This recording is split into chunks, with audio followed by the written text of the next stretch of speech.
નમસ્કાર દર્શક મિત્રો, હું છું પરમાર નિશા. તમે જોઈ રહ્યા છો લોકસામના ન્યૂઝ. તો જોઈએ આજના સમાચાર. અમદાવાદમાં સ્કૂલોમાં બોમ્બના મેસેજ મામલો. સુરત શહેર પોલીસ એક્શનમાં. અમદાવાદ બાદ સુરત પોલીસ કંટ્રોલ રૂમ અને સીસીટીવીમાં નજર રાખવામાં આવી રહી છે. શહેરની મોટી હોટલોમાં ચેકિંગ કર્યું અને સૂચનાઓ આપવામાં આવી. જેસીપી કક્ષાના અધિકારીઓ તમામ પોલીસ સ્ટેશનમાં સૂચના આપી એલર્ટ રહેવા. સુરત શહેર એસઓજીની ટીમો સતત પેટ્રોલિંગ કરી રહી છે અને બાતમીદારોને એક્ટિવ કર્યા છે. સુરત શહેરમાં તાત્કાલિકના ધોરણે અમારા માન્ય પોલીસ કમિશનર શ્રી અનુપમસિંહ ગેહલોતે સીસીટીવી કંટ્રોલ રૂમ જે છે એ એક્ટિવ કરી દેવામાં આવ્યા છે.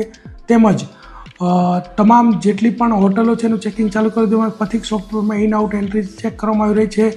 રેલવે સ્ટેશન અને જે એરપોર્ટ છે એની પણ સુરક્ષા વ્યવસ્થા સાથે સંકલન થઈ ગયું છે. તેમજ નાઇટ રાઉન્ડ છે એ સઘન બનાવવામાં આવ્યા છે. જેસીપી એડિશનલ સીપીનું સુપરવિઝન તેમજ 2 ડીસીપીનું સુપરવિઝન રાખવામાં આવે છે. 1 થી 3ના ગાળામાં રાત્રિમાં સઘન વાહન ચેકિંગ પણ ચાલુ કરી દેવામાં આવ્યું છે. તેમજ તમામ જે સુરક્ષા વ્યવસ્થા છે તમામ Surat city police, SOG, crime branch તમામ એક્ટિવ મોડ પર મૂકવામાં આવેલા છે. તો ફરી મળીશું એક નવા સમાચાર સાથે. ત્યાં સુધી જોતા રહો લોકસામના ન્યૂઝ.